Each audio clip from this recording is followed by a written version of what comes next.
Wait, so this is okay. So we're doing segment one. The first video. Yep. Ready? Okay. All right. In 3, 2. What's up, everyone, and welcome into our virtual edition of the Garden Report. Because of this coronavirus pandemic, we're all working from home, but the content doesn't stop. I'm Sierra Goodwill here with Mike Petralia and Jimmy Toscano. Guys, how's life treating you at home? No complaints from my end. Still getting work done, still following all of the closures around the sports world, and keeping my hand sanitizer Wow. at the ready at all times. And seriously, Perfect. I've been reminding my two daughters to stay clean and stay healthy, and that's what I'm telling everybody I got mine too. Oh, we're all getting the sanitizer. I got mine Beautiful. too. Can never be too careful right now. Exactly. Public So service. let's talk about Wednesday night, which is kind of when the sports world started to flip upside down. And it all started with Rudy Gobert testing positive for the coronavirus that ended the Utah Jazz game against the Oklahoma City Thunder, and then ultimately resulting in the NBA suspending its season. What was your guys' immediate reaction to Gobert testing positive? Well, I was obviously stunned at first, but then as the news started to sink in, I was not surprised because I figured that the Rudy Gobert news would be the first of many. And I think NBA Commissioner Adam Silver acted quickly and certainly appropriately. I think one of the lasting images of that night, guys, will be Mark Cuban getting notified on his smartphone courtside during the game between the Mavericks and the Nuggets, and him just being astonished that the season was being put on hold immediately. And, you know, I think while he was stunned at first, I think every single owner understood that this was the prudent and best measure to take at the time, considering the circumstances. Yeah, and my reaction was just here we go. Like, I think we were all kind of waiting for something like this to happen. But at the same time, I think it happened a lot faster than maybe people thought it was going to. And it was almost like a smack in the face, like a realization, like here's the real world mixing with the sports world. And anybody who really didn't want to combine the two, well, you didn't really have a choice now. And at that point, you knew, like, okay, a player has it. That team obviously can't play, and the team that they're playing can't play. You knew there's going to be a trickle-down effect immediately where they have no choice but to postpone the season. I know they're calling it postpone right now. I guess we'll find out. But it was, it was a moment that I don't think anybody will ever forget. Just hearing that news, and it was, it was a shock, and you're just glued to Twitter, the internet, waiting for the updates, and it's a kind of a surreal moment, I think. And I think the NBA suspending its season and the whole Rudy Gobert situation and eventually Donovan Mitchell now testing positive as well was the first domino really to fall, in then the NHL following suit, the NCAA tournament following suit, the conference tournaments following suit. Adam Silver really did set the precedent of, okay, we're taking this as serious as we possibly can. Do you think he made the right decision? Do you think he made it in a timely manner? And then do you think the rest of the sports world responded appropriately? I think he did. I mean, I think he made absolutely the right decision. He did set the precedent for the rest of the sports to follow.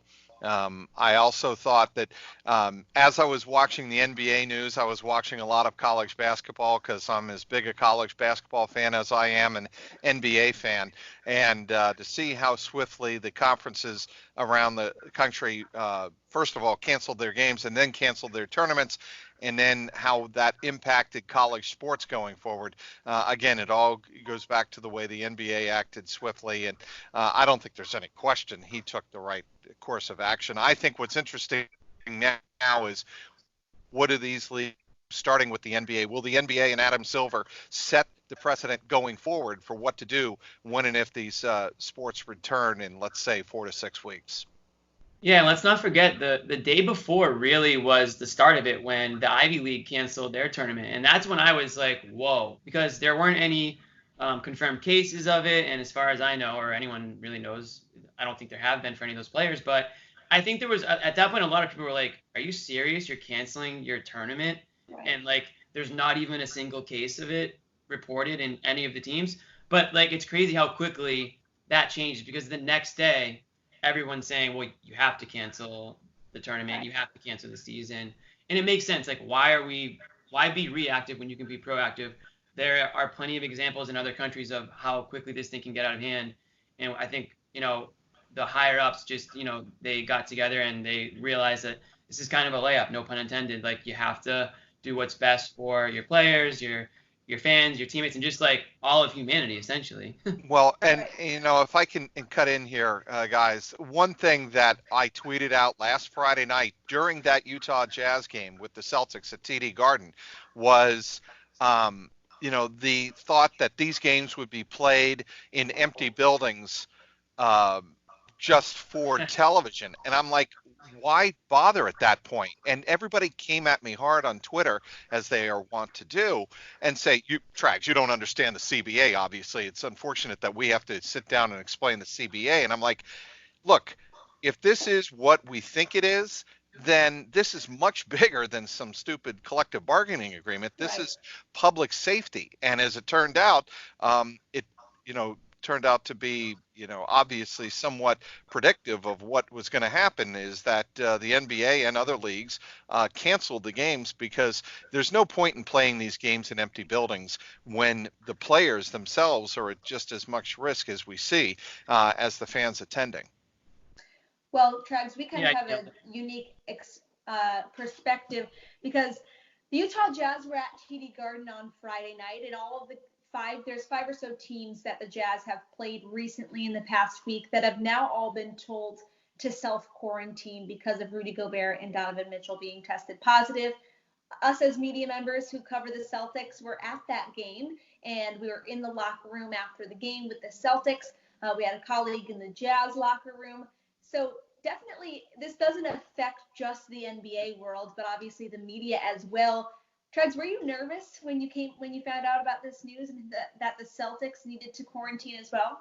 No, not nervous. I think I was more startled, and I would say it hit home with me. And, Yeah. that's a little bit of a different experience. Nervous would indicate that there's some type of impending doom, and I didn't feel that way at all. But I do think, like with any virus, there is the possibility of catching it. And if that's the case, then you have to take reasonable precautionary Mm-hmm. measures to keep it from spreading, right? Right. So that was my initial reaction, and I'm trying to stay cool and calm through this all because I realize, and I think one of the lessons of all of this is not to panic and overreact.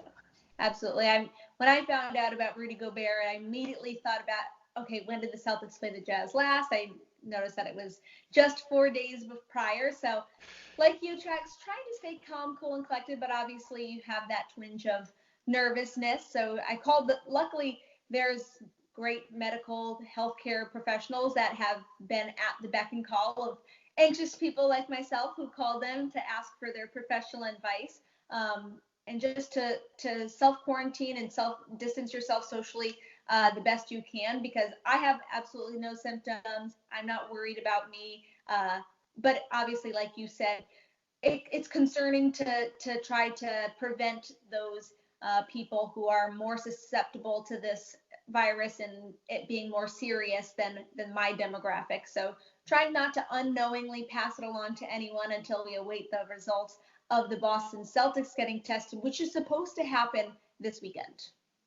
yeah. Hey, I wasn't there. I actually was trying to go, and I ended up not being able to. But I immediately texted somebody at CLNS, and I was like, "Did we have people in the Jazz locker room?" And I was told yes. So I mean, I was concerned for for you guys and for a lot of people that I know. And that isn't to say that we don't even know if Rudy Gobert had it in Boston. There's nothing that No, states right. that he has. So Right. it's just something to be aware of. And I think, like you said, Trags, like there's a fine line between you know doing your research and being aware of things and panicking, right? And I mean, like, I don't know if toilet paper is the cure for this disease, but it sure seems like it might be based on the availability of it. So that might be a little extreme. But I also do feel like it's on everybody to just be aware of their surroundings, take the proper precautions that CDC and the World Health Organization is saying, and just go from there. It honestly changes seems like hour to hour. So this is all like uncharted territories for everybody. So that's the scary part, I guess. Extremely fluid situation, and we'll continue to keep you updated on our website at clnsmedia.com and on our YouTube channel at clnsmedia. The world might be shutting down and staying home, but our content is going to keep churning out, so stick with us. Thanks for tuning in. Okay.